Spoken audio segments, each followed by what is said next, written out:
E essa semana é a Semana da Poesia. Se você não sabe, fica sabendo agora junto conosco aqui. E por isso, a gente vai bater um papo aqui com a Marta Moraes da Costa, consultora de literatura da Editora Positivo, mestre e doutora em literatura brasileira pela USP, professora aposentada da Universidade Federal do Paraná e também da PUC, pesquisadora, né?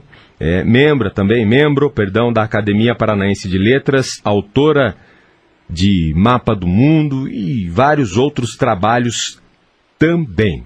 Vamos conversar aqui então com a professora Marta Moraes da Costa. Bom dia, professora. Bom dia, Douglas. Bom dia. Obrigado por nos atender. Eu gosto de chamar de professora. Não tem problema? Não, nenhum problema, não. É um elogio. Então tá bom. É para falar da Semana da Poesia, né? Já que durante esta semana tivemos a comemoração do Dia da Poesia. Não é, professora? Pois é.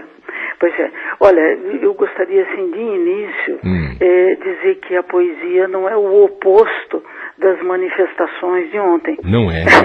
De modo algum. Porque ela também pode falar dessas manifestações, não é? Até de um modo lúdico, né? De um modo lúdico e trazendo uma reflexão, certo, talvez até mais profunda, né, sobre o que está acontecendo no nosso país. Verdade. Basta a pessoa ter a sensibilidade, o senso crítico para poder transformar o momento, colocar no papel para que as pessoas possam entender depois até de um modo diferente, né? Perfeito. É isso mesmo. Agora, a importância, não é, professora, da poesia na vida das pessoas? Olha, como professora de literatura, eu tenho um lado meio suspeito para falar na questão da poesia. Mas pensando na minha vida como leitora e na vida dos meus alunos e naquilo que eu observei já numa longa trajetória, a literatura sempre terá um lugar na vida das pessoas, seja no formato de livro, seja no formato digital, seja numa canção, né? Seja numa narrativa, numa história que se conta sobre a vida, sobre os sonhos de uma pessoa, a literatura vai estar presente. E ela funciona como uma espécie assim de escape, de outra via, né, em que o imaginário tem possibilidade de reconstruir a vida de uma outra forma, sob um outro ângulo, com mais esperança ou amenizando um pouco a dor desse viver diário, né? Então, a importância da literatura na vida das pessoas, para mim, é sempre muito grande. E é tão importante quanto a leitura seria escrevermos, não é? Se a pessoa pudesse escrever, né? Transcrever seus pensamentos e sentimentos, mas é claro que para isso é preciso técnica e primeiramente a leitura, não é, professor? Olha, você está coberto de razão, Douglas. A leitura precede a escrita. Nós lemos muito mais do que escrevemos. Nós não lemos apenas a literatura também, né? Nós estamos o dia todo lendo, desde questões muito naturais como a natureza, o clima, a moda, o movimento das pessoas, os cartazes de rua. Nós estamos o tempo todo lendo. E a literatura o que faz é transformar essa aprendizagem que a gente faz dessa leitura diária num objeto de conhecimento, num objeto de prazer, num objeto de beleza principalmente. É por isso que eu digo sempre que a literatura não é sonho, nem devaneio, nem fuga, né? A literatura tem a ver com a realidade, seja na base, né, a partir de onde ela vai se originar, né, o que é que deu origem a um determinado texto, até o modo como ela se insere no retorno, na figura do leitor, na própria realidade. Porque a gente sabe que a leitura transforma a pessoa, desde que seja uma leitura que seja de qualidade, né? Que não seja uma leitura superficial, na medida em que provoca o pensamento do leitor, de alguma forma ela transforma essa pessoa. Então, a leitura tem esse princípio natural, digamos, né? É da natureza da leitura todo esse papel transformador. E a escrita é uma decorrência. Eu cansei de ver, né, durante a minha vida, o meu desempenho, nas conversas, nos cursos, etc., o quanto as pessoas, depois de lerem muito, se sentem motivadas a escrever. E a escrita terá a ver com aquilo que ela leu. Não é? Porque ela se apropria de certas maneiras de escrita e transforma isso em novos textos. Né?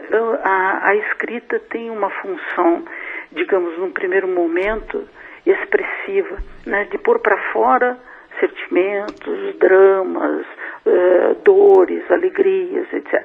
Mas num segundo momento é aquela quando quem escreveu volta ao seu texto e diz, puxa, mas aqui eu poderia comparar com alguma outra coisa, eu poderia mudar adjetivo, esse verbo não está bem escrito, e aí começa a nascer a literatura, que é essa preocupação com a palavra. Verdade. E agora a gente pode também fazer uma relação da poesia com o nosso cotidiano, muitas vezes até com a nossa própria profissão. Quer ver? Eu tenho um haikai de Helena Collodi, que é o haikai, se me corrija por gentileza, professor, se estiver errado, são aquelas poesias menores, pequenininhas, né?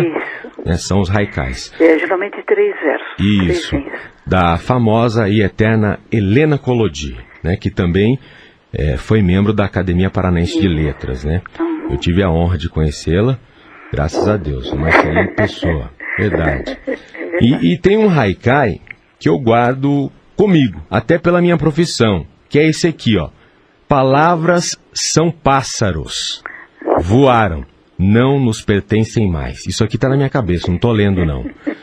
E tem muito a ver com a minha profissão, porque eu tenho que cuidar muito com o que eu falo aqui no microfone, porque a partir do momento que eu falei, a palavra foi, não é minha mais. Já era, já foi embora. Né? Então, a responsabilidade daquilo que a gente fala, né? Daquilo que a gente externaliza, é o nosso pensamento. A gente tem que pensar muito bem antes de falar. Né? Então, isso eu tenho comigo. Então, eu sempre lembro desse, para me ajudar aqui no meu trabalho. Né? Que coisa bonita, Douglas, que coisa bonita. Porque muitas vezes as pessoas pensam que a poesia é alguma coisa tão difícil, né? São aqueles textos obscuros, etc. Tem alguns que são, né? Mas nem toda a poesia é assim. Né? E é preciso que o leitor conviva com textos poéticos para também, como você fez, escolher os seus textos. Se apoderar desses textos para a sua vida. Eu acho que essa é, vamos dizer assim, a função mágica da poesia. Exato. Né? Como, de repente, um leitor encontra com as palavras de um escritor, no caso de um poeta, e nesse momento se realiza isso que eu estou chamando de mágica. É o encontro da vida, né? Naquele texto você vai colocando as razões do seu comportamento, né, os objetivos da sua profissão, a sua crença, né, e cada um tem nuances de crença na vida, vai colocando isso a partir daquela leitura. Sim. Então, a poesia ela é fundamental em qualquer idade, para qualquer pessoa. Agora, o estímulo é importante que ele comece já bem cedo, né, com as crianças. E é até interessante daí a gente falar um pouquinho, aqui a professora é consultora de literatura da editora Positivo, desse trabalho que a editora está desenvolvendo, investindo nesse projeto inovador para estimular a literatura na vida das pessoas, né, começando já com os pequenos, né, com as crianças. Veja, a infância é não apenas aquele momento de descompromisso da vida de qualquer pessoa, né? Tem aquela coisa meio encantadora, né? De que o futuro é enorme pela frente, tem todas as infinitas possibilidades de uma pessoa se realizar, o que infelizmente nem sempre acontece, mas em princípio a infância é isso. E a editora trabalha com uma produção de livros de literatura, com muitos deles já premiados, indicados pela Fundação Nacional do Livro Infantil e Juvenil, premiados com o Jabuti, e procura sempre associar a essa produção do texto de qualidade também uma formação para os professores e uma formação dos leitores criança, né? E atua também junto aos pais, né? Porque todo esse conjunto de adultos que cercam a criança tem uma função de mediadores de leitura. Tem a função de mediador de leitura, né? Porque são pessoas que estão próximas, que apresentam o mundo para essa criança, e por que não apresentar a poesia para essa criança?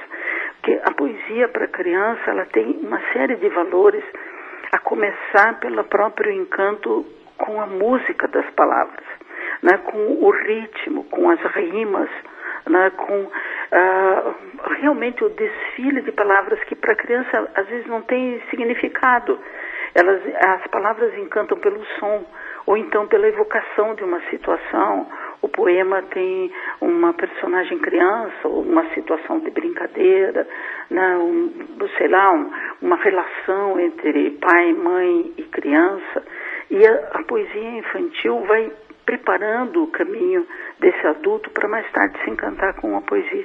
E a Editora Positivo, então, faz um trabalho, assim, de rede, né, de formação de leitores, formação de professores, estímulo aos pais, produção de livros, promoção de autores.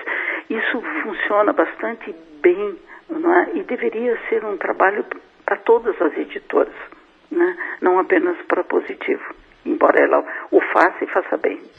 Com certeza. Professora, deixa eu agradecer aqui a participação da senhora no Canal Aberto, falando aqui, mesmo que rapidamente, um pouquinho da importância da poesia nas nossas vidas. Agradecer mais uma vez, abrir espaço para a professora falar também mais um pouquinho, as considerações finais, e também, se quiser divulgar, deixar aí algum contato, fique à vontade. Douglas, obrigado pela oportunidade. Eu acho que os meios de comunicação têm uma função cultural, uma função de estímulo à leitura e à literatura, e isso você está fazendo bem, abrindo esse espaço para que a gente possa conversar sobre esse assunto. Eu tenho 50 anos de magistério e sempre trabalhei com literatura e tenho uma profunda crença no poder que a leitura e a literatura têm para transformar as pessoas, e é por isso que eu continuo trabalhando. Caso alguém, né, pretenda entrar em contato, eu vou deixar o meu e-mail pessoal, né, que é mcosta45@yahoo.com.br. E agradeço muito a oportunidade de conversar sobre esse assunto, que é sempre minha paixão. É mcosta45. 45@yahoo.com.br. yahoo.com.br. Obrigado, professora. Obrigada a você, Douglas. Um bom trabalho. Obrigado. Para a senhora também. 8h46.